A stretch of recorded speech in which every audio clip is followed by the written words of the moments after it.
No niin, elikkä tämmönen peli on nyt tää F30. Tää on saanut vähän muutosta. Tässä on keulassaan mustaa maskia.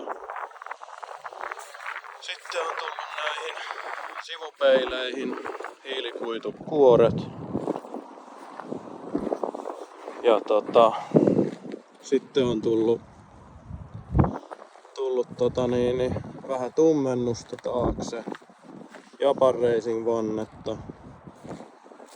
Sitten on tullut myös taakse tämmönen hiilikuitu takaspoileri. Ja nyt alkaa jo näyttää niinku siltä, kun sen pitäisi näyttää. Ainut mikä siitä vielä puuttuu on madallus. Mutta muuten alkaa kyllä oleen aika niinku mintissä.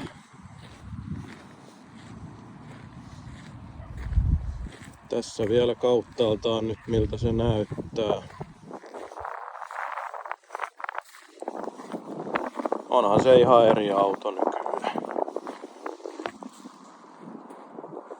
Mutta joo, tämmöstä tänään pitkästä aikaa. Ja jatkossa tällä sitten taitellaan matkaa ja no, nyt pitäisi varmaan seuraavaksi miettiä sitä auton madallusta. Jotain sarjaa, ehkä PC Racingia sitten kun vaan pystyy. Mutta tämmöstä tänään.